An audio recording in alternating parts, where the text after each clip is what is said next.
नमस्कार, आप सभी का स्वागत है यूपी तक के शाम 7 बजे के कार्यक्रम जिसे हम मुद्दे की बात कहते हैं, जहां बात होती है उत्तर प्रदेश की राजनीति की। और आजकल गुरुवार को बातचीत होती है राजनीति पर आपके किए हुए कमेंट पर। दरअसल आप पूरे हफ्ते इस शो में जो जो भी कमेंट करते हैं उसका एक पुलिंदा हम निकालते हैं और ढेर सारा हम देखिए आज काफी पढ़ने लिया हूं मैं, काफी मेहनत लगी इसको छांटने में। आपने बहुत सारा कमेंट किया है, इसके लिए आपका शुक्रिया, आपने बहुत सारा प्यार दिया है हमें। लेकिन आज हम आपके जो सवाल है उसमें मुख्य तौर पर किन मुद्दों पर बात कर रहे हैं, जिन चीजों पे आपने कमेंट किया वो 4-5 मुद्दे मैं आपको बताता हूं। जैसे कि मायावती किसके साथ जाएंगी, क्या वो कांग्रेस के साथ गठबंधन करेंगी, नहीं करेंगी, क्या कांग्रेस कोई दलित चेहरा उत्तर प्रदेश में लाकर चीजों को सेटल करने जा रही है, या चंद्रशेखर आजाद जो हैं वो क्या विकल्प बन पाएंगे मायावती का या नहीं बन पाएंगे, या वो दलित वोट ला पाएंगे।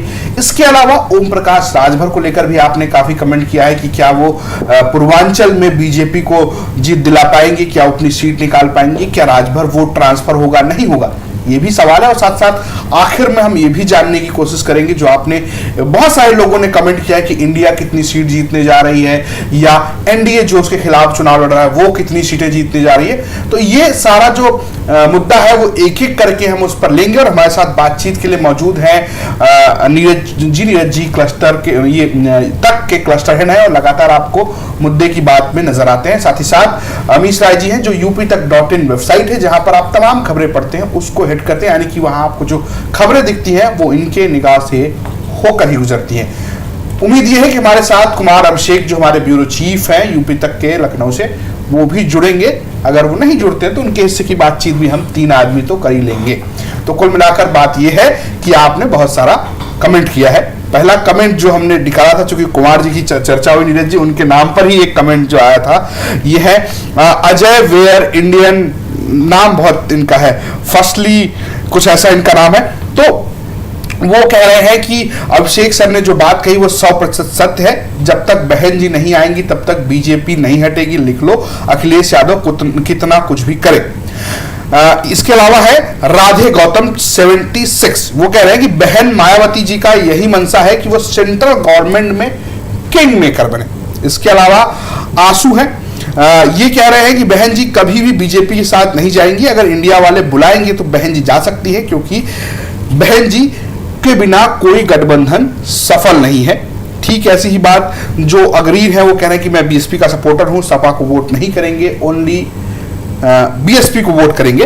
बीएसपी चुनाव के बाद बीजेपी के साथ जाएगी, कांग्रेस के साथ माफ कीजिएगा, राजकुमार लिख रहे हैं कि बीएसपी चुनाव के बाद बीजेपी के साथ नहीं जाएगी, कांग्रेस के साथ जा सकती है। इसके अलावा श्याम सिंह पुंदीर जो है वो लिख रहे हैं कि मायावती ने जो बयान दे रही है, यानी कि मायावती ने जो हाल फिलहाल में 2-4 बयान दिए उनमें जिक्र वो कर रहे हैं कि ना वो इंडिया में है ना वो एनडीए में है, जो लगता है ये बीजेपी की भाषा हो सकती है, क्योंकि अगर वो अकेले, यानी कि मायावती अगर अकेले लड़ेंगी तो टिकट बीजेपी के अनुसार दिए जाएंगे, जो ज्यादातर मुस्लिम कैंडिडेट होंगे, जो इंडिया गठबंधन में के मुस्लिम वोटर को तितर बितर कर बीजेपी को फायदा पहुंचाएगा। और दीपक कुमारम है वो लिख रहे हैं कि बीएसपी इंडिया के साथ जाएगी। तो नीरज जी क्या लगता है? 3-4 कमेंट मैंने पढ़ दिए हैं और पहला जो सवाल ये है कि बिना उनके इंडिया गठबंधन का कुछ नहीं होने जा रहा है, इस बात से आप कितनी सहमति रखते हैं? देखिए रजत, मेरे ख्याल से अगर हम 2019 के लोकसभा चुनाव को नज़ीर मानते हैं, वहां से क्यों लेते हैं, तो लगता है कि मायावती को हल्के में नहीं लिया जा सकता। उसकी वजह यह है कि 2019 में एक तो पहली बात वो समाजवादी पार्टी के साथ मिलकर लड़ी थी, डायनामिक्स अलग थे, लेकिन फिर भी कागज पर आज की तारीख में वो तकरीबन 20% वोट उन्होंने उस लोकसभा चुनाव में पाए थे। 10 लोकसभा में उनके सांसद हैं। और हम जो बात लगातार करते हैं कि जब इंडिया ऑपोजिशन अलायंस की बैठक होती है, वहां पर अरविंद केजरीवाल हो, तेजस्वी यादव हो, महबूबा मुफ्ती हो, उमर अब्दुल्ला हो, ऐसे बहुत सारे नेताओं को आप जो अहमियत पाते हुए देखते हैं, उनके सांसद लोकसभा में मायावती के आसपास भी नहीं है। मायावती अभी भी 10 सांसदों वाली पार्टी है, लेकिन यहां से तो लगता है कि हाँ, मायावती को आप 20% वोट के साथ उनके बिना कुछ नहीं होने वाला है। उसकी एक और वजह कि 2019 में एनडीए के जो वोट थे वो 50% थे, एनडीए के जो वोट थे वो 50% थे उत्तर प्रदेश के अंदर, और जो अभी इंडिया बन रहा है यानी अखिलेश यादव, कांग्रेस और जयंत चौधरी, इन तीनों को भी हम मिला लेते हैं तो इनका वोट परसेंटेज 26.5% था, यानी बहुत ही बहुत ही जबरदस्त अंतर है। वहां से लगता है मायावती के बिना कुछ नहीं हो सकता है, लेकिन वहां से बात सिर्फ उतनी नहीं है मेरे ख्याल से कागजों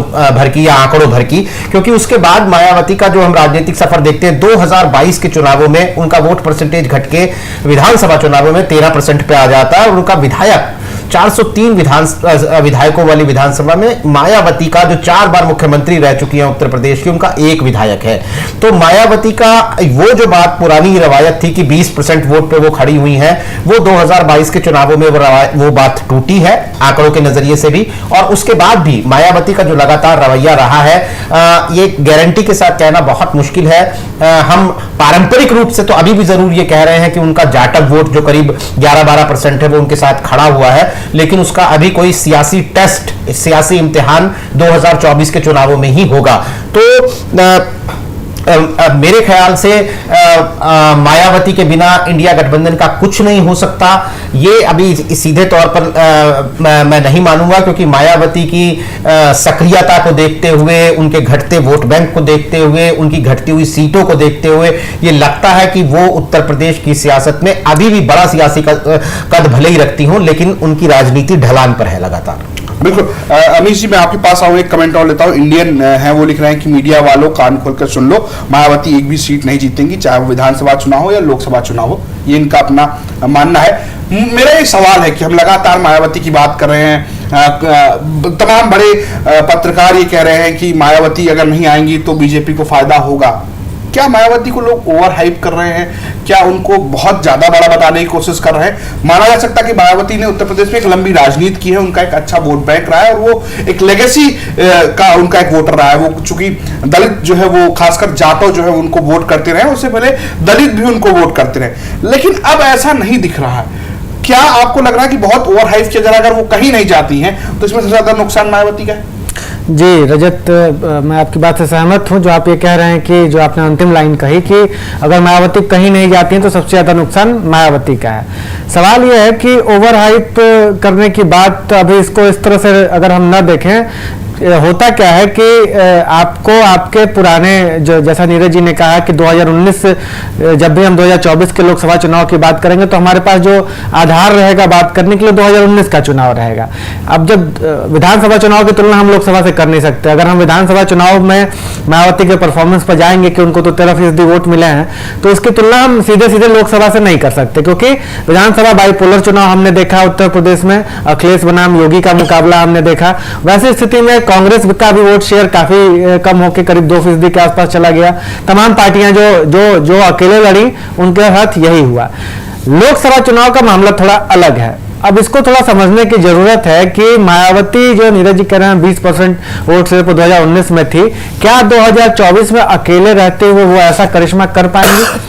ट्रेंड्स ये बता रहे हैं कि ऐसा करिश्मा वो नहीं कर पाएंगे कि वो 20% मतदाताओं को अपने पास ले पाए, क्योंकि मायावती, अब आप ये देखिए कि वोटर वोट कैसे कर रहा है।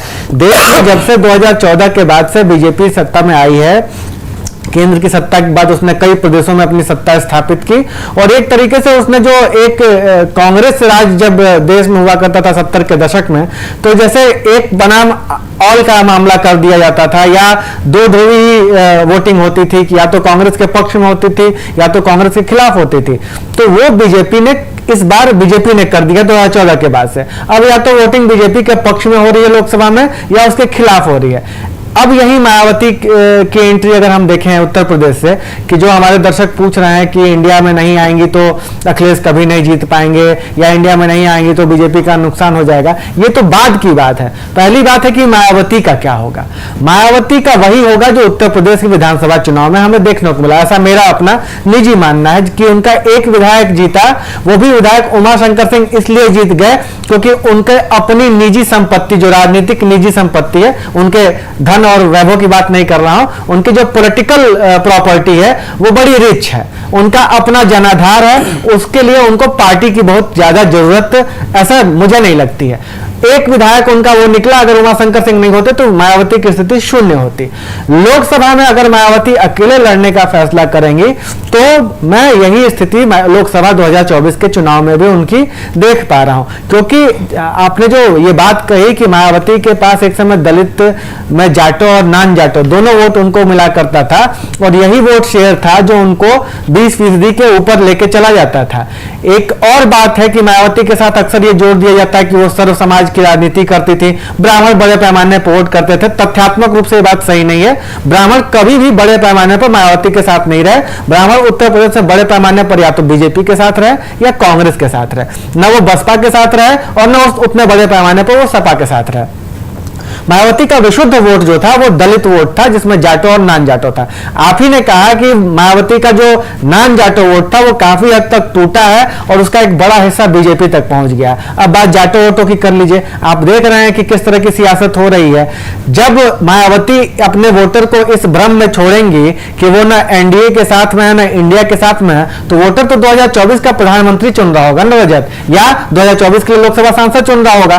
तो फिर मुझे नहीं लगता है कि मायावती पर वो उनका वोटर भरोसा जुटा पाएगा, और जाहिर तौर पर वो वोटर या तो भाजपा के पाले में चला जाएगा, यानी एनडीए के या इंडिया के। बिल्कुल, जो आप बात कर रहे हैं, ऐसे ही फेसबुक के बारे एक यूजर है इनाम वो कह रहे हैं मायावती को सिर्फ एक सीट आएगी, और वहीं जॉय ओनली जो है वो यूट्यूब पे लिख रही है कि मायावती का चैप्टर क्लोज हो गया है।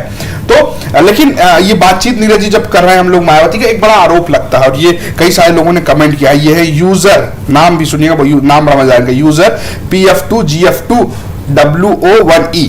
तो इन्होंने लिखा है कि मायावती बीजेपी की बी टीम है, वो या तो स्वतंत्र लड़कर बीजेपी की बी टीम बनकर अंदर ही अंदर उनके लिए काम करेंगी। इस बार मायावती लोकसभा में एक भी सीट नहीं जीत पाएंगी। आजाद समाज पार्टी का खाता खुलेगा। एक कमेंट और लेता हूं, उसके बाद मैं आपसे जवाब लूंगा।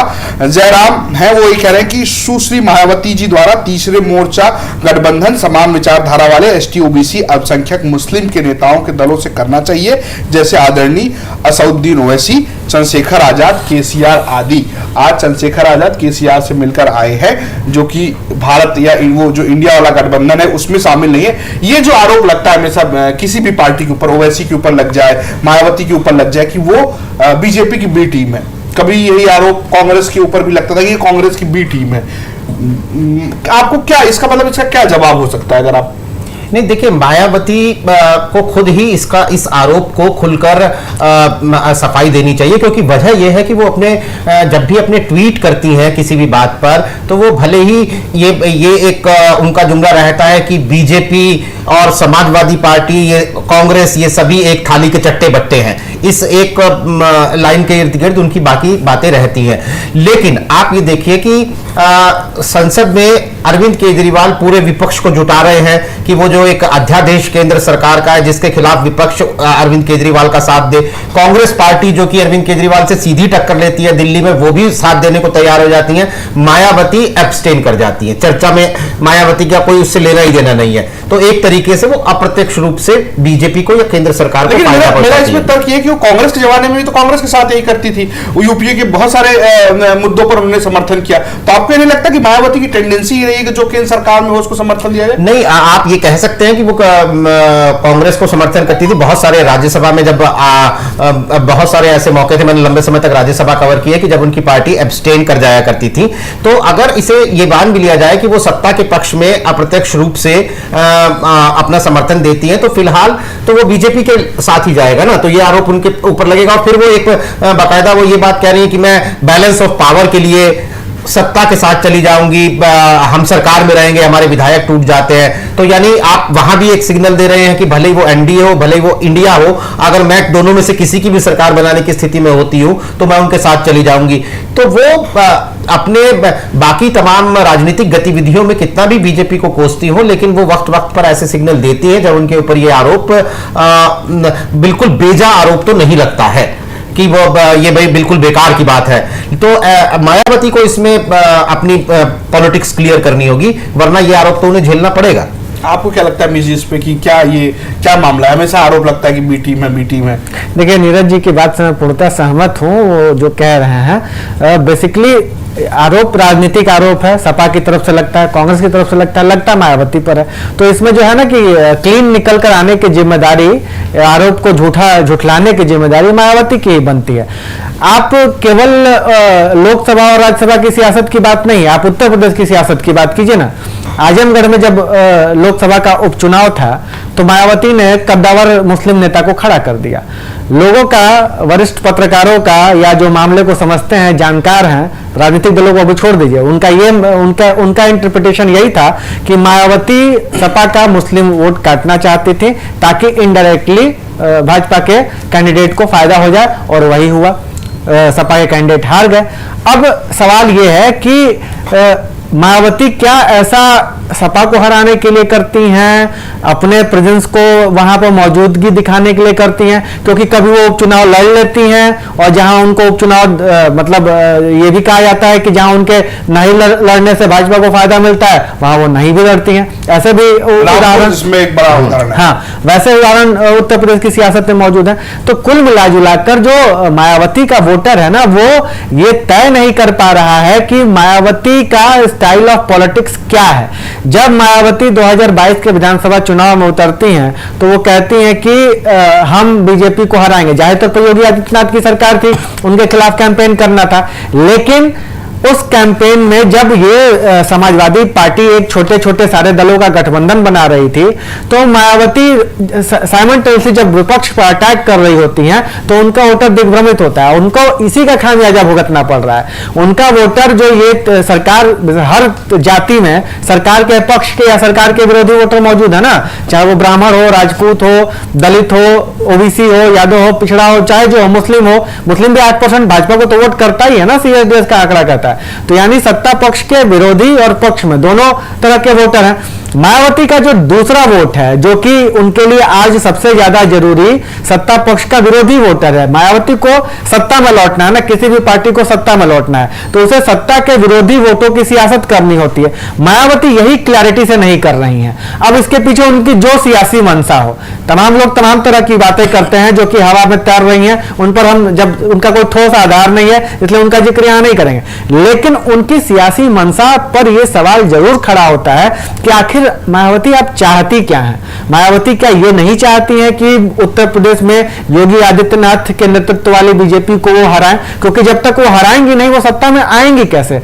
मायावती अगर बीजेपी के साथ, बीजेपी को आज उनकी कोई खास जरूरत है नहीं। 2024 के चुनाव के संदर्भ में अगर हम बात करें तो बीजेपी को उनकी कोई खास जरूरत नहीं है। जरूरत उनको इंडिया की है जैसे, और इंडिया की, मायावती को जरूरत इंडिया को है और इंडिया को मायावती की जरूरत है। लेकिन मायावती अगर ये फैसला नहीं लेंगी तो जो सत्ता का विरोधी वोट है वो तो इंडिया की तरफ जाएगा ना, वो फिर मायावती की तरफ तो आएगा नहीं, और सत्ता का पक्ष का वोट बीजेपी के खाते में तो जा ही रहा है, तो मायावती के हाथ में क्या आएगा?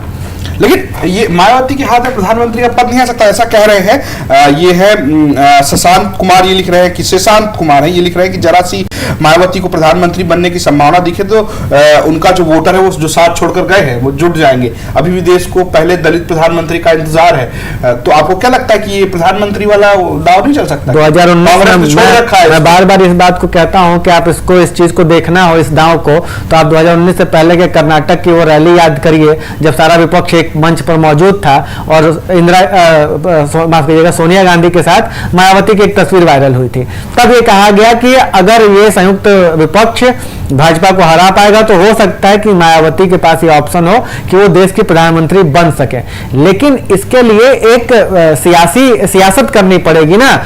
मतलब ऐसा तो है नहीं कि आप घर में रहिए, शून्य सीट पाइए और सबके भाग्य उतने मजबूत नहीं है मधु कोड़ा की तरह की एक सिंगल विधायक जो है वो झारखंड का मुख्यमंत्री बन गया, निर्दलीय विधायक, या सबके भाग्य, आजकल आप चंद्रशेखर जी के बारे में पढ़ रहे हैं, पूर्व प्रधानमंत्री भारत के, सबका भाग्य उनकी तरह का भी नहीं है कि कम सांसद लेके वो प्रधानमंत्री बन गया। उनके भी 64 सांसद थे, 79 सांसद थे। तो ये लोग प्रधानमंत्री बने तो इनके साथ मतलब संख्या बल कुछ ना कुछ था। मायावती फिलहाल ऐसा कोई इशारा नहीं कर पा रही है जिस पर आप सियासी इशारा या ऐसी कोई सियासत नहीं कर पा रही है जिसमें यह समझ में आए कि वो इतना संख्या बल रख पाएंगी या विपक्ष को एकजुट करने, जैसा नीतीश कुमार कोशिश कर रहे हैं ना विपक्ष को एकजुट करने की। तो ये चर्चा तो हो रही है ना कि हो सकता है भाग्य नीतीश कुमार के खुल जाए। आपको क्या लगता है नीरज जी, भाग्य किसका खुला? तो कांग्रेस ने खोल नहीं, देखिए मायावती के बारे में जो अमीश बात कह रहे हैं, मैं कई बार पढ़ चुका हूं अलग अलग संदर्भों में। अकबर इलाहाबादी साहब का एक शेर है कि डिनर कौम के गम में करते हैं हुक्काम के साथ, रंज लीडर जी को बहुत है मगर आराम के साथ। तो मायावती जी जो है ना, वो जो बात कर रहे हैं अमीश की, उन्हें वो पॉलिटिक्स करते हुए दिखना पड़ेगा। अब वो कितना कब तक कहेंगे पॉलिटिक्स के इस लगातार बदलते हुए डायनामिक्स में, वो लगातार हम ये कब तक कहेंगे कि मायावती तो आखिरी महीने में रैलियां शुरू करती है, मायावती तो आखिरी 2 महीनों में निकलती है। वो पॉलिटिक्स बदल रहे। मायावती लंबे समय तक सोशल मीडिया पर भी नहीं आई थी, आप याद कीजिए, जब ट्विटर पर खास तौर पर नहीं थी, लेकिन उन्हें आना पड़ा ना इस बदलते हुए परिवेश में। तो उन्हें अपने स्टाइल ऑफ पॉलिटिक्स को एक बार थोड़ा उसका माइक्रोस्कोपिक एनालिसिस तो करना ही पड़ेगा। देखिए हम लोग बात दलित पॉलिटिक्स कर रहे हैं, और एक बहुत ही जिस पर ये थंब जो है इस चर्चा का, वो लिखा हुआ है एम मसीक, इनका नाम है, एफ मसीक नाम है इनका, और उन्होंने लिखा है कि बनारस से कांग्रेस को उसके प्रेसिडेंट खड़गे को चुनाव लड़ाए तो यूपी में दलित चेहरा मिल जाएगा। दलित पॉलिटिक्स में कभी यूपी का बड़ा, यूपी में कांग्रेस का बहुत कब्जा रहता था, तमाम दलित नेता निकले, बाबू जगजीवन राम जिसके सबसे बड़े उदाहरण है, और ये कहा जाता है कि जब उनको दलित तो प्रधानमंत्री नहीं बने, तब से दलित वोटों पर कांसी राम का एक तरीके से कब्जा होना शुरू हुआ और मायावती तक ट्रांसफर हुआ। आपको क्या लगता है कि खड़गे का दलित होना क्या यूपी में काम कर? नीरज जी, मैं आपसे सवाल है, क्योंकि उत्तर प्रदेश में बहुत सारी कहावतें हैं कि ये बीजेपी वाले ब्राह्मण है तो क्या ब्राह्मण है, तो क्या उनका दलित होना यूपी में काउंट होगा कि वो दलित है? क्योंकि इससे पहले दलितों को लेकर लगातार पॉलिटिक्स करती रही है कांग्रेस, और उत्तर प्रदेश में इसका एक प्रयोग है, मगर मैं गलत नहीं हूं तो बिजलाल खाबरी जो है वो भी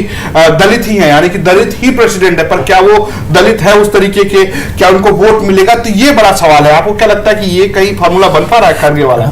बिल्कुल, आपने जो नाम लिए उनमें जवाब भी छुपा हुआ है। देखिए, जो हम लगातार ये बात कर रहे हैं कि 18 जुलाई को जब ये विपक्षी गठबंधन को इंडिया नाम दिया गया, ये तब से सुर्खियों में बना हुआ है, तब से चर्चा में है, बज क्रिएट किया हुआ है, लेकिन पूरे देश में इसका सबसे कम बज, इसका सबसे कम शोर जहां सुनाई देता है वो उत्तर प्रदेश है।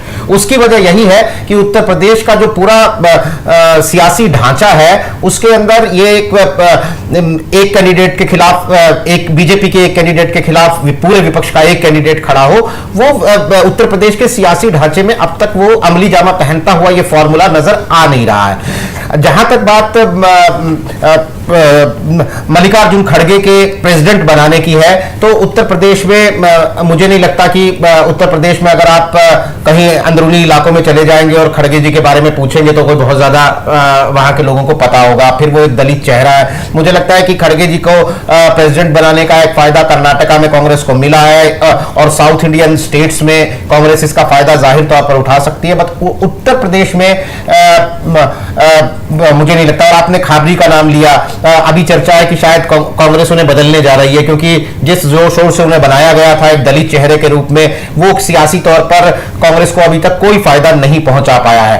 तो कांग्रेस को अगर यूपी के अंदर कोई दलित चेहरा लेकर आना है तो वाकई उनके सामने मुश्किल है। तो वैसे ही पूरा जो काडर बेस है वो बिखरा हुआ है, चेहरे हैं नहीं। ऐसी सूरत में कांग्रेस मल्लिकार्जुन खड़गे के नाम पर दलित वोट ले लेगी उत्तर प्रदेश के अंदर, ये बात तो बहुत ही दूर की कौड़ी लगती है। देखिए, राकेश गुप्ता लिख रहे हैं किसी को भी खड़ा हो कांग्रेस को हारना ही है, यानी कि आपको क्या लगता है? ये एक सवाल और भी अमीश जी मेरा इस पे बहुत दिलचस्प सवाल है कि जिस उत्तर प्रदेश में कई बार सरकारें रही कांग्रेस की, क्या हुआ कि खत्म हो गई कांग्रेस? बिल्कुल मतलब बंटाधार टाइप मामला हो गया। मायावती से भी खराब स्थिति है, ओम प्रकाश, राजभर, अनुप्रिया पटेल, यहां तक कि राजा भैया ये दावा करते हैं कि उनकी पार्टी भी जो है वो कांग्रेस से बड़ी पार्टी है। तो ये दलित वाला कार्ड है। राहुल गांधी आते, अगर मैं 2009 का चुनाव छोड़ दूं तो कोई ऐसा बहुत बड़ा अंतर नजर नहीं आता। तो क्या आपको इस वक्त ऐसा नजर आ रहा है कि ये ऐसा कुछ हो गया, खड़गे के नाम पे वोट मिल जाएगा, कोई बदलाव दिख रहा है, और क्यों ऐसा हुआ कि खत्म हो गई कांग्रेस?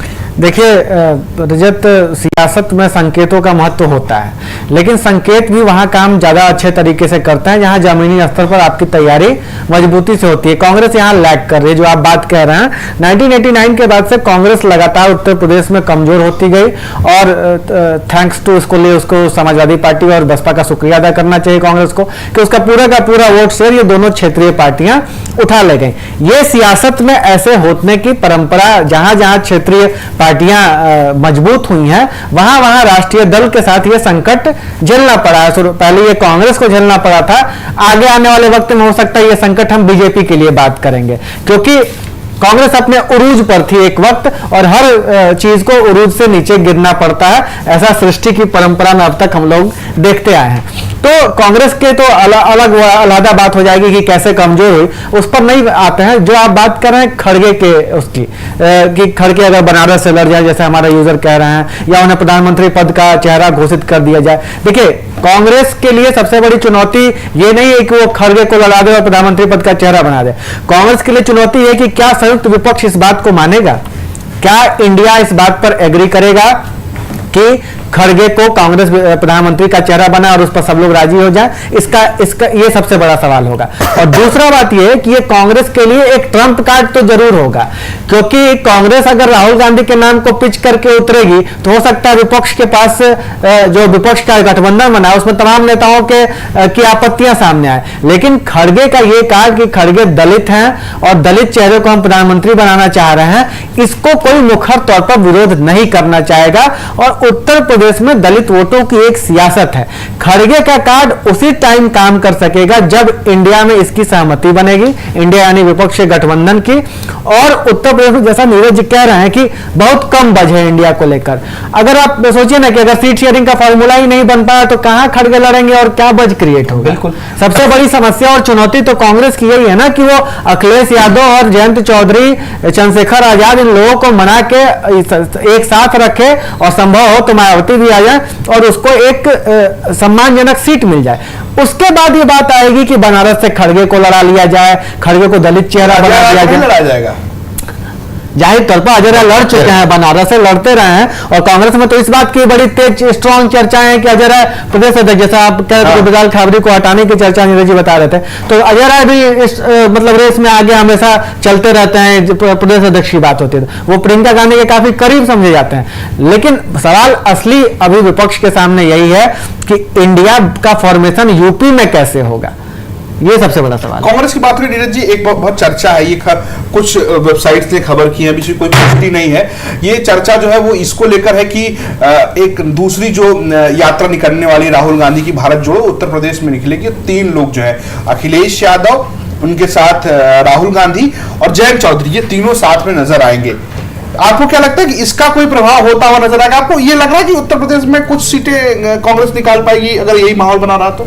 नहीं, देखिए, कांग्रेस का भारत जोड़ो यात्रा और कर्नाटका चुनाव के बाद एक माहौल तो जरूर बना है। कांग्रेस की लोकप्रियता या कहेंगे राहुल गांधी की एक लोकप्रियता बढ़ी है। और जो नवंबर दिसंबर में जो विधानसभा चुनाव होने हैं, अक्टूबर नवंबर में जो विधानसभा के चुनाव होने हैं, छत्तीसगढ़, मध्य प्रदेश, राजस्थान में, तेलंगाना में, वहां भी कांग्रेस लगभग सभी राज्यों में जो है वो कड़ी टक्कर देते हुए नजर आ रही है बीजेपी को। वहां से भी कांग्रेस के लिए जो ये एक माहौल बना है, ये और ज्यादा पिक हो सकता है, इसमें कोई शक नहीं। लेकिन फिर वही बात आती है कि उत्तर प्रदेश के अंदर ये माहौल कांग्रेस को लेकर फिर से सबसे कम जिसको कहते हैं कि उसका हो हल्ला है या सबसे कम सुर्खियां हैं। पहली बात तो ये कि ये जो बात चल रही है कि तीनों अखिलेश, जयंत और राहुल गांधी एक साथ यात्रा में नजर आएंगे, पहली बात तो ये कि अभी इस पर कोई ठोस संकेत मिलने अभी बाकी है, सिर्फ ये अंदाजे ही लगाए जा रहे हैं। क्योंकि अखिलेश यादव बिल्कुल वो संसद में जाकर भी इंडिया को जीतने और एनडीए को हराने के लगातार कड़े बयान दे रहे हैं, लेकिन साथ ही साथ वो मध्य प्रदेश चुनाव लड़ने की बात कर देते हैं। साथ ही साथ 18 जुलाई की बैठक में जहां तीनों लोग एक साथ थे, उनका कोई जो कि उम्मीद की जा रही थी कि कम से कम राहुल गांधी, जयंत चौधरी और अखिलेश यादव का कोई फोटो ही सामने आ जाएगा, लेकिन वैसा नहीं हुआ है। तो हमें मुंबई की बैठक का, जिसको माना जा रहा है कि 15 अगस्त के बाद वो बैठक हो सकती है मुंबई में, एक बार वहां भी, क्योंकि 23 जून की पटना में जो बैठक हुई थी, इसमें कोई संदेह नहीं है कि विपक्षी गठबंधन जो है 18 जुलाई की बैठक में उससे 2 कदम आगे गया है। तो अगर मुंबई की बैठक में भी वो 2 कदम और आगे जाता है, 4 कदम और आगे जाता है, तो ये संभावनाएं बढ़ेंगी। लेकिन अभी भी उत्तर प्रदेश के अंदर जयंत चौधरी, अखिलेश यादव, राहुल गांधी तीनों एक मंच पर हमें दिखाई दे जाए, इसके तीनों अखिलेश यादव और कांग्रेस की तरफ से इसके ठोस संकेत अभी तक हमें नहीं मिले। देखिए, राम प्रकाश राजभर है, वो नाम अगर मैं गलत नहीं पढ़ा, उन्होंने नीरज जी आपसे कहा, बीएसपी की बात हो रही थी कि अगर बीएसपी बीजेपी की बी टीम है तो बीजेपी से मिल जाए तो बीजेपी 400 वो सीट पार हो जाएगी। ये अभी अभी उन्होंने यूट्यूब पर कमेंट किया है। दलित पॉलिटिक्स की बात हो रही है, अमीर जी एक और नाम ले लेते हैं, चंद्रशेखर आजाद का। और आप लोगों को बता दूं कि अभी चंद्रशेखर आजाद का एक अच्छा खासा इंटरव्यू यूपी तक ने किया है, आप यूपी तक पर उसको जाकर देख सकते हैं। और ये लाइव जब खत्म हो जाएगा तो हम उस इंटरव्यू का लिंक जो है वो कमेंट बॉक्स में पिन कर देंगे, आप वहां जाकर भी देख सकते हैं। उन्होंने काफी कुछ बातचीत की है, उन्होंने बहुत गजब की बात कही कि वो कह रहे हैं कि मैं जो है ना इंडिया गठबंधन में शामिल नहीं हूं, लेकिन अखिलेश और जयंत वाले गठबंधन में हूं। कांग्रेस कहती है कि केसीआर से हमारा कोई समझौता नहीं होगा और वो तेलंगाना में उनके खिलाफ चुनाव लड़ रहे हैं। आज केसीआर की बेटी जो के कविता है उनसे चंद्रशेखर आजाद जो मिलाए हैं। बहुत सारे लोग जो कमेंट किए हैं वो चंद्रशेखर आजाद को लेकर भी किए हैं। लोग कह रहे हैं कि चंद्रशेखर अच्छे नेता है, लेकिन जब तक मायावती जी तब तक दलित मायावती को अपना नेता मानेंगे, ये कहना है सेज राम का। इसके अलावा है सुरेंद्र कुमार जो कह रहे हैं कि यदि बहन जी चंद्रशेखर आजाद और ओवैसी तीनों पार्टियां एक हो जाएं तो कामयाबी मिलेगी, यानी कि ओवैसी और चंद्रशेखर आजाद के साथ आने की बात कह रहे हैं। ये रोहित कुमार है, वो लिख रहे हैं कि भाई मेरा एक सवाल है उनसे जो चंद्रशेखर जी को सपोर्ट करते हैं, चंद्रशेखर वहां क्यों नहीं लड़े चुनाव जीत जाते जहां बीएसपी कमजोर है, यानी कि वो ये कह रहे हैं कि जहां बीएसपी कमजोर है वहां चुनाव लड़कर क्यों नहीं जीत जाते। सिर्फ यूपी है जहां वे समाज को बांटने का काम कर रहे हैं, बाकी आप समझदार हैं। हालांकि मैं बता दूं कि मध्य प्रदेश, तेलंगाना, राजस्थान यहां भी वो चुनाव लड़ रहे हैं। और मध्य प्रदेश में जो बातचीत उन्होंने कैमरे के बाद उन्होंने कही, मुझसे कही, उन्होंने कहा कि मध्य प्रदेश में मुझे एक आश्चर्य हुआ देख के कि रात 1 बजे जो है लोग खड़े रहे और मेरे समुदाय के लोग रात 1 बजे अगर एयरपोर्ट पर खड़े हैं मुझे रिसीव करने के लिए, बहुत भीड़, इतनी भीड़ की मुझे जाने में दिक्कत हो रही। इसका मतलब मेरे लिए एक जोश है। अब वो वोट में कितना बदलेगा ये बड़ी बात है।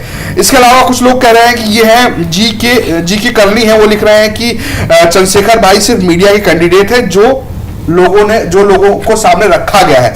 ये इनका एक आरोप है कि मीडिया के तहत जो है चंद्रशेखर आजाद को बढ़ाया गया है। तो आपको क्या लगता है कि ये जो चंद्रशेखर वाला मामला है, क्या ये मीडिया द्वारा बढ़ाए गए हैं? क्या ये मायावती के साथ जा सकते हैं? और दूसरी बात ये कि कितनी सीटें जीत सकते हैं? लोग तो कह रहे हैं सिर्फ 1 सीट जीत पाएंगे चंद्रशेखर आजाद, अगर वो लड़ भी जाए तो क्या कर लेंगे? देखिए, सीटों का प्रोडक्शन, चंद्रशेखर आजाद, इन तमाम बातों से पहले मैं एक बात कहना चाहूंगा कि केसीआर में कोई चुंबकीय शक्ति तो जरूर है कि कभी अखिलेश यादव खींचे चले जाते हैं, कभी चंद्रशेखर आजाद खींचे चले जाते हैं। खैर, चंद्रशेखर आजाद मीडिया के बनाए नेता हैं और तमाम ये जो बातें हमारे दर्शक कह रहे हैं ये उनकी अपनी समझ है चंद्रशेखर आजाद को लेकर। लेकिन चंद्रशेखर आजाद पर पिछले दिनों गोली भी चल चुकी है। हम सबने देखा कि चंद्रशेखर आजाद के लिए चली हुई गोली कितनी प्राणघातक हो सकती थी, जिसमें उनकी जान जा सकती थी।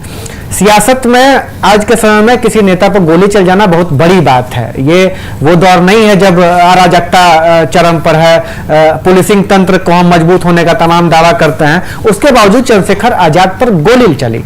चंद्रशेखर आजाद, अभी आपने कहा चंद्रशेखर आजाद ने आपसे बताया कि वो जब मध्य प्रदेश में थे तो रात में 11 बजे उनके लोग थे। चंद्रशेखर आजाद तेलंगाना में दलित मुद्दों पर देखे जाते हैं। चंद्रशेखर आजाद राजस्थान में कांग्रेस की सरकार है, वहां दलित एट्रोसिटी का कोई भी मामला होता है तो चंद्रशेखर आजाद और उनकी भीम आर्मी वहां जाकर गिरफ्तारियां देती है, धरना प्रदर्शन करती है।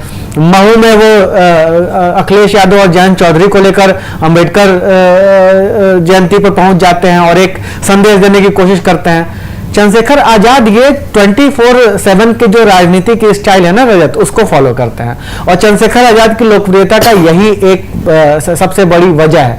अब ये लोकप्रियता वोट में कितना टर्नआउट होगी यही देखने वाली बात है, क्योंकि अब तक जो भी मौके उनको मिले हैं चुनाव लड़ने के, वो चुनाव जैसे इस बात को ऐसे समझने की जरूरत है कि आज ओम प्रकाश राजभर बीजेपी के लिए या सपा के लिए एक हॉट केक बने हुए हैं ना, सबको उनको लेना चाह रहा है ना। ओम प्रकाश राजभर की यात्रा आज की थोड़े नहीं है। अपना दल जो अनुप्रिया पटेल हैं वो बीजेपी के एक मतलब मजबूत सहयोगी आज हैं, केंद्र में वो मंत्री हैं, प्रदेश में तमाम उनका समीकरण है। तो वो कैसे है? वो इसलिए है क्योंकि उन्होंने एक लंबी सियासत की है। उनके पिता ने पहले की सियासत, फिर अनुप्रिया पटेल ने की, तब जाके उनको सियासत में लोगों ने स्वीकार किया। चंद्रशेखर आजाद को भी सियासत करते हुए एक अरसा हुआ आया है। अब पिछली बार उन्होंने गोरखपुर से विधानसभा चुनाव लड़ लिया, सबको पता था कि उसका क्या हश्र होने वाला है। लेकिन चंद्रशेखर आजाद भी वो जो ये लोग कह रहे हैं ना कि मीडिया में बना, मीडिया का बनाए हुए चंद्रशेखर आजाद नहीं है। चंद्रशेखर आजाद को पता है कि मीडिया का बेहतरीन इस्तेमाल कैसे करना है और वो बखूबी करता है, इसलिए लोगों को लगता है जो वो स्क्रीन पर मौजूद रहते हैं ये उनका अपना कौशल और उनकी अपनी नेटवर्किंग है। यही लैकिंग मायावती की है। मायावती इस महीने में एक बार बैठक करेंगी और जो प्रेस रिलीज जारी करेंगे उसकी भाषा आज का युवा वर्ग नहीं समझता है। उसकी भाषा को आसान हम लोग बनाकर पाठकों तक पहुंचाते हैं। उसके अलावा मायावती की कोई एक्टिविटी आपको सोशल मीडिया पर नजर नहीं आती है। प्रदेश के संगठन में उनके नेता क्या कर रहे हैं उसकी लगातार खबरें या उनके नेता लगातार मीडिया में, मायावती खुद मीडिया को नहीं फेस करती हैं। आकाश आनंद खुद मीडिया को फेस नहीं करते हैं। आप सोचिए ना कि सतीश मिश्रा को लास्ट टाइम आपने कब देखा था टीवी पर? ये वो चेहरे थे जो सतीश मिश्रा हर दूसरे दिन टीवी पर हुआ करते थे। मायावती वही एक लौते बीएसपी के चेहरे थे अगर मैं गलत नहीं हूं, मायावती, हाँ, तो अब ये काम चंद्रशेखर आजाद, आप देखिए चंद्रशेखर आजाद हर रोज टीवी पर है, हर रोज वो किसी खबर में है। अभी वो तेलंगाना जाके केसीआर की बेटी से मिलकर खबर में है। मतलब उनको खबरों में बने रहना आता है और यही चंद्रशेखर आजाद की ताकत। जो तीसरा पहलू था इस सवाल का आपका कि कितनी सीटें, देखिए, और चंद्रशेखर आजाद को ये बात तो स्पष्ट समझ में आ गई है कि उनको अखिलेश और जयंत के साथ बने रहना है। जो वो कह रहे हैं कि इंडिया के साथ नहीं है, तो उनके पास उसका लॉजिक ये है कि इंडिया में उनको बुलाया नहीं गया। भाई जयंत चौधरी को बुलाया गया, उनको भी बुलाया जा सकता था। हो सकता है कि मुंबई बैठक में आप पाएंगे कि चंद्रशेखर आजाद बुला लिए गए हैं, क्योंकि चंद्रशेखर आजाद का हालचाल प्रियंका गांधी ने तो पूछा। सवाल मैंने पूछा था उनसे कि प्रियंका गांधी से कैसे रिश्ते थे। उन्होंने कहा कि मेरी बड़ी बहन है, बहुत अच्छे रिश्ते हैं, चुनाव उनाव होता रहता है, ये सब ठीक है, लेकिन मैं ये कहूंगा कि उनसे ज्यादा कोई मतलब उन्होंने एक तरीके से उनको परिवार का दर्जा दिया और वो उस तरीके का टोन नहीं था जिस तरीके से वो कहते हैं कि मायावती मेरी गुरु हैं और उसके बाद वो निराश होकर ये भी कहते हैं कि नहीं बुलाएंगे वो मुझे। वही बात है जो दर्शक हमारे कह रहे थे कि बसपा के साथ मिल जाए चंद्रशेखर आजाद तो ओवैसी मिल जाए तो चमत्कार हो जाए। मायावती कभी ऐसा करेंगे ही नहीं। वो बैठे बैठा चंद्रशेखर आजाद को इतना ताकतवर क्यों बनाना चाहेंगे कि आकाश आनंद की चर्चा लोग भूल जाएं। मायावती के लिए तो टारगेट में अभी कोई है तो आकाश आनंद है ना। तो चंद्रशेखर आजाद इंडिया के साथ इसीलिए नहीं क्योंकि उनको बुलावा नहीं है, जबकि उनके जो पार्टी के जो दो बड़े धड़े हैं वो इंडिया के साथ हैं। तो नैसर्गिक रूप से ये माना जाना चाहिए बिटवीन द लाइंस में कि चंद्रशेखर आजाद भी इंडिया के साथ हैं, क्योंकि उनकी अलग से कोई स्थिति न बसपा के साथ बनती नजर आ रही है न भाजपा के साथ बनती नजर आ रही है। इंडिया के कॉम्बिनेशन में वो फिट बैठ रहे हैं। अकेले लड़ेंगे तो गोरखपुर में वो लड़कर देख चुके हैं। नहीं, और एक बात और कि अगर काशीराम के उस पुराने मशहूर जुमले पर जाएं कि पहला चुनाव हारने के लिए, दूसरा हराने के लिए और तीसरा जीतने के लिए जीता जाता है, तो गोरखपुर वाला चुनाव हार चुके, अब दूसरा चुनाव हराने के लिए लड़ेंगे और फिर तीसरा चुनाव जीतने के लिए लड़ेंगे। हालांकि एक बात उन्होंने नीरज ये भी कही, मैंने उनसे जब बातचीत की तो उन्होंने वो बात सीधी बात करते हैं कि 2027 नहीं 2030 के बाद की बात हम सोच रहे हैं। यानी कि उनकी जो पॉलिटिक्स है वो लंबी है। उनको भी पता है कि मायावती के रहते हुए सारा वोट उनके पास वक्त है ना। बिल्कुल और वो ये मान रहे हैं कि उनको मायावती कहीं से ऑफर नहीं गई। उनका ये कहना है कि उन्होंने आकाश आनंद को चुन लिया है। तो जो चुनाव वाली बात थी उसमें आकाश आनंद है। लेकिन एक बात मैं ये भी पूछूंगा कि बहुत चर्चा होती है, अगर आप पॉलिटिक्स देखिए तो ये कहा जाता है कि जो वोट है वो बेटे ले जाते हैं।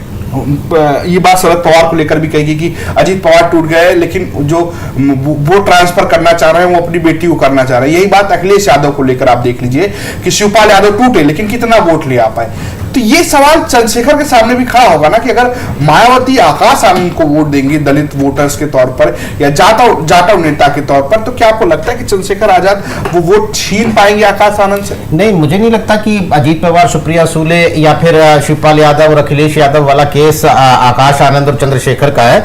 ये दोनों बिल्कुल ही ये अलग अलग केस स्टडीज हैं। चंद्रशेखर आजाद बिल्कुल वो पारंपरिक राजनीति कर रहे हैं जो कि जिसे हम कहते हैं कि थ्योरेटिकल पॉलिटिक्स, जो हम थ्योरी में पढ़ते हैं कि सड़क पर आपको उतरना है, खबरों में बने रहना है, अपने टारगेट ऑडियंस को इन्वॉल्व करना है। वो लगातार अपनी जो एक दलित पॉलिटिक्स की उनकी लकीर है जो एक आंदोलन के रूप में उन्होंने शुरू की और फिर वो राजनीति में बदली, वो उस पर एक पारंपरिक राजनीति कर रहे हैं। वो उस पर धैर्य के साथ राजनीति कर रहे हैं। वो उन्हें मालूम है कि उनके पास वक्त है, उनके पास बहुत सारा बहुत अभी आने वाले सालों में वो इसे राजनीति की इस जमीन पर अभी हल चलाने का वक्त है। फसल जो है वो कुछ सालों बाद भी उगेगी तो मैं उसका फायदा उठाऊंगा। आकाश आनंद आनंद जो है कि वो तो second generation third generation politician के रूप में मायावती की, काशीराम से मायावती को जो लेगेसी आई उसी लेगेसी को वो ज्यों का त्यों अपने पक्ष में कर लेना चाहते हैं। मायावती चाहती है कि वो ज्यों की त्यों आकाश आनंद को पकड़ा दी जाए। लेकिन जैसा हम बार बार कह रहे हैं कि खासतौर पर 2014 के बाद से राजनीति बहुत तेजी से बदली है। बीजेपी ने उसमें बहुत सारे जो कहते हैं हम नियम कायदों को बदल दिया है और मायावती साफ साफ देख रही हैं, लोग भी देख रहे हैं कि उनका किस तरीके से जनाधार घट रहा है, सीटें घट रही हैं। तो हम ये बिल्कुल नहीं कह सकते हैं कि चंद्रशेखर आजाद जो है वो उनकी जो कोशिशें हैं वो बेकार कोशिशें हैं, और जो दलित वोट है या जाटव वोट भी है वो सिर्फ मायावती के लिए ही अपनी बाहें फैलाकर रखेगा और आने वाले चुनाव दर चुनाव वो मायावती को ही वोट देता रहेगा। मुझे लगता है कि चंद्रशेखर के लिए जिस तरीके से अभी तक का उनका ग्राफ है, उनके लिए बहुत संभावनाएं हैं। और वो सबसे बड़ी बात यह भी है कि वो बहुत फूंक फूंक कर अपने कदम रख रहे हैं, बहुत सावधानी के साथ हमें उनकी हर राजनीतिक गतिविधि देखने को मिलती है। वो शेयर मार्केट में लोग जो इन्वेस्ट करते हैं वो लंबे टाइम के लिए इन्वेस्ट करते हैं। तो अभी जो चंद्रशेखर का शेयर मार्केट वाला ग्राफ है वो ऊपर की तरफ दिखता है, मायावती का जो ग्राफ है वो नीचे की तरफ दिखता है। उसमें उम्र भी एक बड़ी वजह है अमीर जी। लेकिन आपको नहीं लगता कि दलित पॉलिटिक्स में या दलित जो की राजनीति है उसमें कभी भी कोई बेटा बेटी टाइप आदमी सफल नहीं हो पाया? जगजीवन राम की बेटी मीरा कुमार वो उस तरीके से सफल नहीं हो पाई। पासवान के बेटे चिराग पासवान कितने सफल होंगे अभी ये देखना है। कांशीराम ने भी अपनी जो सत्ता है वो किसी अपने परिवार वालों को नहीं, मायावती को ट्रांसफर की। अंबेडकर के जो बेटे हैं जो उनकी राजनीति करते हैं, प्रकाश अंबेडकर, वो भी उस तरीके की राजनीति नहीं है। तो आपको ये नहीं लगता कि जो दलित राजनीति है वो बहुत अलग तरीके से है? वो कहीं ना कहीं वो समाज ये देखता है कि जो नेता है उसको वोट किया जो अब आ रहा है, ना कि जिस तरीके से बाकी कास्ट की पॉलिटिक्स में देखने को मिलता है। देखिए रजत, ये बात कल राजनीति में नहीं है, ये बात आपको सियासत के इतर जो दूसरे पेशे हैं उनमें भी नजर आएगी। अब अमिताभ बच्चन और अभिषेक बच्चन का हवाला ले लीजिए। अगर आप इंटरटेनमेंट की बात करेंगे तो आप क्रिकेट की बात करेंगे तो सचिन तेंदुलकर उनके बेटे का हवाला ले लीजिए। तो तमाम ये जो आप कह रहे हैं ना कि जैसा पिता कर पाया वैसा पुत्र कर पाए या उनके वंशज कर पाए, ये बहुत रेयर ही देखने को मिलता रहा है। सियासत में तो और भी ज्यादा तमाम उदाहरण भरे पड़े हैं कि जो पिता की राजनीति के पद चिन्हों पर बेटा आगे बढ़ने की कोशिश किया, सफल हुआ एक निश्चित दायरे में, लेकिन उतनी बड़ी विराट सफलता नहीं मिली। अब राजीव गांधी जितनी विराट सफलता राहुल गांधी को अभी तक कहां हासिल हुई है? राजीव गांधी ने तो जो रिकॉर्ड कायम किया था 400 प्लस सीटों का, वैसी नेहरू का जो विराट छवि था पूरी दुनिया में, उस तरह की छवि इंदिरा गांधी की थोड़ी नहीं पूरी दुनिया में थी। नेहरू का जो एक चेहरा था, नेहरू वर्ल्ड के जो लीडर्स थे उनमें शामिल होते थे। तो मेरा कहना यह है कि आकाश आनंद हो या कोई और हो, मायावती की जो सियासत रही है वो कांशीराम के स्कूल से निकली हुई सियासत रही है। और मायावती का वो तेवर लोगों ने देखा है कि जब वो जमीन पर लड़ाके की भूमिका में रहा करती थी, मतलब वो उनका शासन लोगों को आज तक याद आता है। जब मायावती उत्तर प्रदेश के मुख्यमंत्री बनी थी अपने प्रचंड बहुमत से पहली बार, तो उन्होंने जो शासन किया था, जो शासन दिखाया था, वो लोग आज भी नजीर के तौर पर पेश करते हैं। या उनके प्रशासनिक कौशल की भी नजीर दी जाती है जो उन्होंने नोएडा बसाया, ग्रेटर नोएडा को बसाया, जिस तरीके से इंफ्रास्ट्रक्चर को डेवलपमेंट किया। लेकिन ये मायावती का वो काल है जो बीत चुका है। अब आकाश आनंद अगर उनकी सियासत को उधार लेना चाहते हैं तो पहली बात है कि आज तो मायावती ही खुद बहुत कमजोर हो चुकी हैं, तो उनको जो विरासत में सियासत मिल रही है वही कमजोर मिल रही है ना। मायावती को विरासत दो दिक्कत है उनके सामने। एक तो ये है कि अपना वोट बचाना है और उसको एक तरीके से ट्रांसफर करना है, तो ये वाला मामला नजर आ रहा है, अगर मैं गलत नहीं हूं। लेकिन थोड़ा अब आगे बढ़ते हैं। मायावती चंद्रशेखर इन समय बहुत बातचीत हो गई। एक पूर्वांचल के नेता है ओम प्रकाश राजभर जो कहते हैं कि भैया हम हैं दुमहिया सांप। वह खुद ही नहीं बल्कि वो कहते हैं कि नेता बिरादरी जो है वो दुमहिया सांप है, कहता कुछ है काटता किसी को और है, जहर कहीं और लगाता है। और वो आजकल बीजेपी में है। कभी ये कहते थे कि कई सारे उन्होंने कमेंट किए कि लोग गुजरात चले जाएंगे, यहीं बनारस से चले जाएंगे, नारे लगेंगे, मंदिर वाला बयान, बहुत कुछ बयानबाजी उनकी थी। और आजकल वो बीजेपी में आ गए और वो कह रहे हैं कि अब ओम प्रकाश राजभर बीजेपी में आ गया है, 80 की 80 सीट जीतने जा रही है, कोई कुछ कर ले। तो इसको लेकर भी कई सारे लोगों ने सवाल किया। एक कह रहे हैं कोई ये है श्रीमंत, ये कह रहे हैं कि कोई फायदा नहीं होगा, दोनों नेताओं की अपनी सीट जीतना आसान नहीं होगा, यानी कि बीजेपी की और उनके लिए बात कर रहे हैं। और जमीन पर उतर कर देखिए तो ये दोनों के जो काडर हैं वो बहुत अलग अलग हैं। कुछ ऐसा ही माही मिस्ती कह रहे हैं कि पूरा लोग बीजेपी को नहीं, अखिलेश की जमानत जब्त करा देंगे राजभर, ये कह रहे हैं पूरे लोग जो है बीजेपी के साथ जाएंगे और अखिलेश की जमानत जब्त करा देंगे। हिमांशु पटेल लिख रहे हैं कि ये अपनी सीट भी जीत ले तो वही बहुत बड़ी बात है, यानी कि अब लड़ेंगे कहां से, या उनके बेटे गाजीपुर से लड़ेंगे, घोसी को लेकर चर्चा है। इसके अलावा मुक्का नाम है, ये लिख रहे हैं कि ओपी राजभर बहुत मेहनत किए हैं, चाचा को कोई जानता नहीं है, ट्रैक्टर में झंडा लगाया करते थे, आज कोई बोल लेता है कि इधर उधर करते हैं, क्यों नहीं करेंगे, मेहनत किए हैं, उसका फल आज 15-16 साल बाद वो ले रहे हैं। ये बात ओम प्रकाश राजभर कहते हैं कि बहुत लंबी पॉलिटिक्स है, उन्होंने भी एक बसपा से उन्होंने अपनी पॉलिटिक्स शुरू की, अपना दल होते हुए उनकी आज अपनी पार्टी है और ठीक ठाक वोट बैंक भी उनके पास है, 3-4% ऐसा कह सकते हैं आप। ब्रजेश कुमार लिख रहे हैं कि ओपी राजभर कुछ भी नहीं कर पाएंगे, जो बात हिमांशु पटेल कह रहे हैं वही बात HR पटेल 770 कह रहे हैं कि राजभर स्वयं नहीं जीत पाएंगे, भाजपा को क्या जिताएंगे, और वो एक और दावा कह रहे हैं कि माननीय नीतीश कुमार जी उत्तर प्रदेश का चुनावी रुख मोड़ देंगे। तो ये जो सारे सवाल है नीरज जी की, ओम प्रकाश राजभर किसको जिताएंगे, किसको मैं चाहूंगा इस पे जवाब। अच्छा, चूंकि पूर्वांचल से भी हैं, तो आपको क्या लगता है कि ये पलट जाएगा, जैसे ओम प्रकाश राजभर इधर से पलट गए तो वोट भी पलट जाएगा कि कुछ फंसेगा? रजत, ओम प्रकाश राजभर का निश्चित तौर पर अपना वोट बैंक है और उस वोट बैंक का चमत्कार उन्होंने 2022 के चुनाव में दिखाया। पूर्वांचल के गाजीपुर जैसे जिले हैं, आजमगढ़ जैसे जिले, जहां उन्होंने समाजवादी पार्टी को क्लीन स्वीप करने में काफी मदद की। लेकिन अब आज का दौर ना ऐसा है कि अब आपका जो कहा है आपने सियासत में, वो बहुत तेजी से लोगों के बीच में मौजूद है।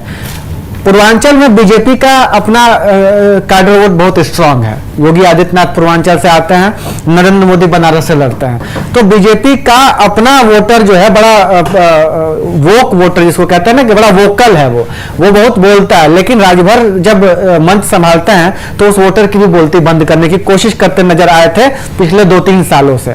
तो राजभर को लेकर बीजेपी का जो अपना काडर वोट है उसके अंदर बड़ा अनरेस्ट है। राजभर को बीजेपी का काडर, जिसको आप कह लीजिए कि सवर्ण वोट बीजेपी का है, ब्राह्मण वोट, राजपूत वोट, ये बिल्कुल पसंद नहीं करता है पूर्वांचल में। और ये बीजेपी के लिए एक चैलेंजिंग फैक्टर है, क्योंकि अगर बीजेपी इस तरह का मूड बना रही है कि जैसा राजभर डिमांड कर रहे हैं कि उनको 3 लोकसभा सीट, 4 लोकसभा सीट लड़ने के लिए दे दी जाए, गाजीपुर दे दी जाए, घोसी दे दी जाए, घोसी से ऑलरेडी बीजेपी के पास एक राजभर नेता आते हैं।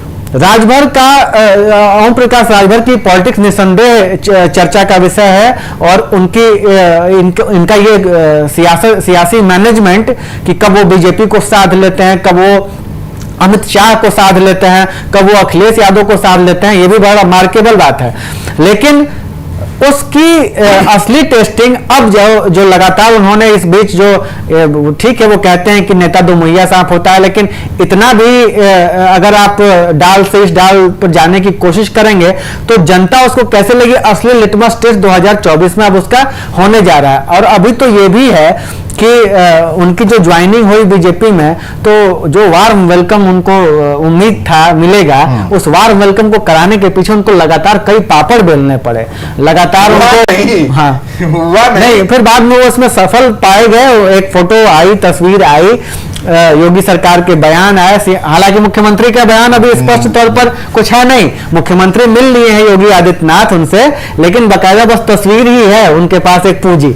तो मैं यही कह रहा हूं कि उत्तर प्रदेश में राजभर के सामने चुनौतियां विद इन बीजेपी बहुत ज्यादा हैं, क्योंकि उनकी जो अन्य 2 पार्टियां हैं, निषाद पार्टी और अपना दल, ये दोनों लॉयल बीजेपी के सहयोगी हैं। राजभर एक बार खेल कर चुके हैं, बीजेपी को भी तो डाउट है कि खेल ये राजभर 2024 के बाद भी तो कर सकते हैं, क्योंकि राजभर की मांग है कि उनको अपने प्रतीक चिन्ह, मतलब अपने पार्टी के चिन्ह पर टिकट चाहिए।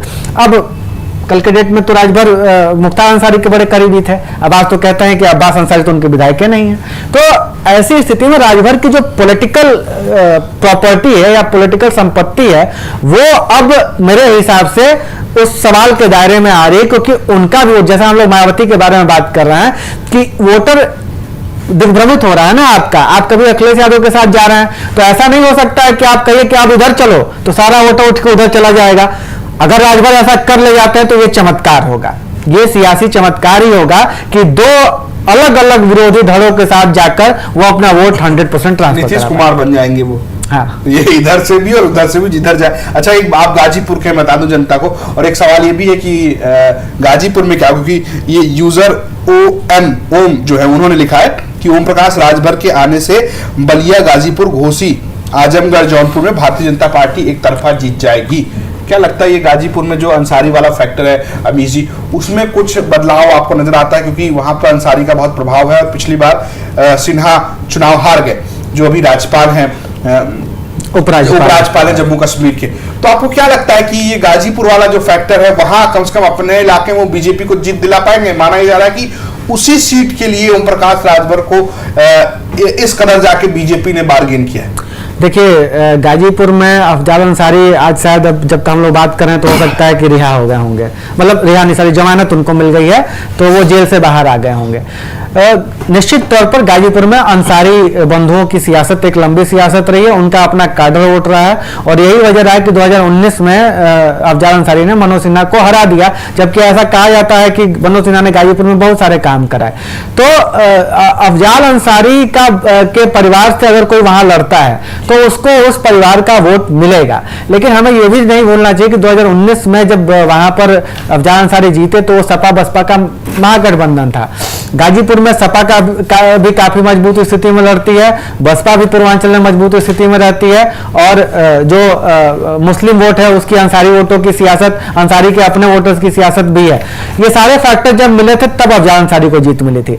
वैसी स्थिति में कि अब ये बसपा सपा एक नहीं है, राजभर अलग हैं, तो निश्चित तौर पर वहां बीजेपी की पोजीशनिंग मजबूत हुई है। लेकिन संकट तो यही है कि वहां पर लड़ेगा कौन। तमाम चर्चाएं इस बात की हैं कि उपराज्यपाल मनोज सिन्हा हैं, उनके बेटे अभिनव हैं, उनको लेकर पिचिंग वो कर रहे हैं कि वो सीट एक तरह से उनकी पारिवारिक सीट बन जाए और उनके बेटे को टिकट मिल जाए। कुछ ऐसे नाम हैं जो अभी दर्शक दीर्घा में बैठे हुए हैं, लेकिन वो दिल्ली के ऊपर दबाव बना रहे हैं कि वो टिकट वहां से उनको मिल जाए। तमाम चीजें हैं। राजभर को वहां से टिकट मिलेगा कि नहीं मिलेगा ये तय नहीं है, लेकिन राजभर वोट असर जरूर डालेगा बीजेपी के पक्ष में, इतना तो कहा जा सकता है। बिल्कुल। अच्छा दर्शकों, मैं एक और बात बता दूं कि हमने गाजीपुर के लोगों से पूछा कि भैया राजभर का क्या होगा, तो उन्होंने जो जवाब दिया है उसका वीडियो भी मैं इसके कमेंट बॉक्स में आपको देखने को मिल जाएगा, तो आप वो भी जाकर देख सकते हैं। अब आखिरी सवाल की तरफ आते हैं नीरज जी, और ये सवाल नहीं है, चूंकि हम लोगों ने एक दिन चर्चा की कि इंडिया कितनी सीट जीतेगी, तो बहुत सारे लोगों ने वो कमेंट किया। ब्रजेश पटेल लिख रहा है कि 30 से 45 सीट इंडिया जीतेगा उत्तर प्रदेश में। वहीं अरविंद कुमार कह रहे हैं कि केवल 7 सीट जीतेगा।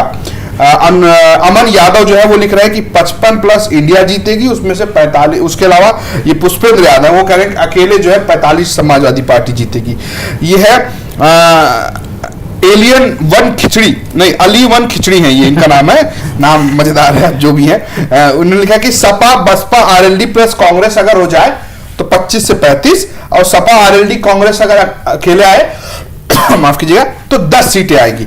इसके अलावा बहुत सारे लोगों ने कमेंट किया है। एक ने लिखा है कि जसवंत कुमार है, उन्होंने लिखा है कि 15 से 20 सीट इंडिया को मिलेगी, बसपा को 30 से 35 सीट मिलेगी, और बीजेपी को 15 से 22 सीट का फॉर्मूला होगा। ये इन्होंने बहुत शानदार, मतलब इन्होंने कहां से रिसर्च किया है ये जानने वाली बात है। इसके अलावा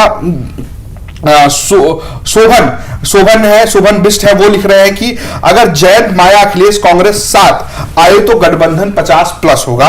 वहीं रवि नरवाल है, वो लिख रहे हैं कि 44% का 39, मतलब ये इन्होंने सीट की बात नहीं की है। तो ये सीटों की बात जो है नीरज जी हमने बताया कि सबसे कम 7 सीट, सबसे ज्यादा 55 सीट, और एक तो ये है कि मायावती 35 सीट जीत जाएंगी। क्या लगता है ये सारे कमेंट पर? मैंने कहा था कि आप सीट बताइए, पर एक कमेंट तो बनता है। नहीं बिल्कुल, देखिए, लेकिन सबसे बड़ी चुनौती जो फिलहाल इंडिया के सामने है, विपक्षी गठबंधन के सामने है उत्तर प्रदेश में, वो यही है कि वो सीट शेयरिंग का फॉर्मूला क्या निकालेंगे। क्योंकि ज्यादातर जगहों पे बीजेपी के खिलाफ 2 धड़े बनते हैं। अगर हम पश्चिम बंगाल को भी हमें उसमें गिनना चाहिए, क्योंकि ममता बनर्जी जिस शिद्दत से ऑपोजिशन और अलायंस के लिए लगी हुई है, तो यहां पर मायावती की शक्ल में जो एक तीसरा धड़ा खड़ा हुआ है, उसकी वजह से एक सीट शेयरिंग का कोई फॉर्मूला निकल नहीं रहा है। अभी तक भी इस बात से हम इनकार नहीं कर सकते कि मायावती इस गठबंधन का हिस्सा बन सकती है। अभी तक भी हम इस बात से इनकार नहीं कर सकते कि इंडिया जो हमें बेंगलुरु में एक टेबल पर नजर आया था वो ना हो, कांग्रेस और मायावती मिलकर कोई गठबंधन बना ले। अभी तक भी हम इस बात से इनकार नहीं कर सकते कि जयंत जो है उनकी जो ऊहापोह बनी हुई है वो वाकई अखिलेश यादव के साथ आएंगे। तो अभी सबसे ज्यादा उत्तर प्रदेश में सीट शेयरिंग का सबसे बड़ा मतलब पहली बात तो ये कि कौन कौन साथ आते हैं और फाइनली 2024 के लोकसभा चुनाव के लिए एक गठबंधन बनता है। पहली तो चुनौती वही है, और फिर दूसरी चुनौती वही है कि वो बनने के बाद सीट शेयरिंग का फॉर्मूला क्या होगा।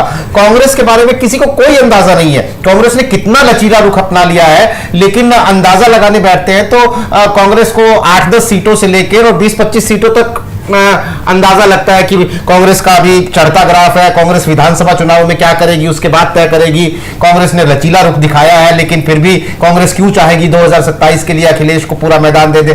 तो अभी उत्तर प्रदेश में नया इंडिया कितनी सीटें जीतेगा, मुझे यह सवाल ही अधूरा लगता है। पहले एक स्वरूप, एक ढांचा कम से कम ऑपोजिशन अलायंस का बनना पड़ेगा, उसके बाद सीट शेयरिंग का फॉर्मूला निकलना पड़ेगा, फिर हम ये कोई कयास लगा सकते हैं कि सीटें कौन कितनी जीतेगा। कितना अमीर जी? देखिए रजत, नीरज जी ने बहुत सही बात कही है। बतौर पत्रकार हमको सीट, अगर हमको कोई अंदाजा मन में है भी तो भी नहीं बताना चाहिए, क्योंकि इंडिया क्या जीतेगा और एनडीए क्या जीतेगा 2024 में वोटर तय कर देगा। लेकिन मेन बात वही है कि सीट शेयरिंग अगर विपक्ष ठीक ढंग से कर ले गया उत्तर प्रदेश में और ये सारी पार्टियां एकजुट रहीं तो ये इस बात को मानिए कि 10 साल का एंटी इनकम्बेंसी कोई छोटा कम नहीं होता है। तमाम मुद्दे हैं जो उत्तर प्रदेश में बीजेपी जिन पर घिर रही है, और उत्तर प्रदेश में सिर्फ 10 साल की एंटी इनकम्बेंसी नहीं रहेगी। उत्तर प्रदेश में अब बीजेपी के सामने 15-16 साल की एंटी इनकम्बेंसी रहेगी, मतलब केंद्र सरकार, केंद्र की भी और प्रदेश सरकार की भी। क्योंकि अब बीजेपी के सामने ये वोटर के पास ये कहने के लिए नहीं कि हमें मौका नहीं मिला, आपको पर्याप्त मौका मिला, और ऐसे में अगर वोटर अपने रोष दिखाएगा तो फिर उसके पास एक जगह होगी। पर मैं कह रहा हूं मत भूलिए, अभी अयोध्या का मंदिर भी खुलने वाला है, जाहिर तौर पर ये बड़ा का मामला भी ज्ञानवापी का मामला चल रहा है, तमाम तो बहुत सारी चीजें होनी बाकी हैं। तो अभी मोदी जी बनारस भी आएंगे तो माहौल जो है वो कहीं ना कहीं बदल सकता है। ये तमाम बातें जो है हम बात कर रहे थे वोट शेयर को लेकर। एक दावा जो किया जाता है कि अखिलेश यादव करते हैं कि 40 सीट हरानी है, और बीजेपी के जो लोग बताते हैं कि 40 लाल निशान वाली सीटों का खाका जो है वो बीजेपी के पास है। उसमें लाल रंग का जो खांचा है वो थोड़ा कम नीचे, कोई ज्यादा लाल है, कुछ पीले की तरफ है। तो एक ये अनुमान जो अखिलेश यादव और बीजेपी दोनों पार्टियां अपने अपने तय कर रही हैं कि किसके पास कितनी सीटें फंस सकती हैं। फिलहाल अभी तो ये गठबंधन की जो खिचड़ी कहिए, बिरयानी कहिए, कौन सा चावल पड़ेगा, किस किस्म का मटन पड़ेगा, क्या मसाला पड़ेगा, अभी कुछ तय नहीं है। बस ये है कि खिचड़ी बन रही है, आपकी खिचड़ी बन रही है, बिरयानी बन रही है, खीर बन रही है, और क्या बनकर निकलेगा ये देखने वाली बात होगी।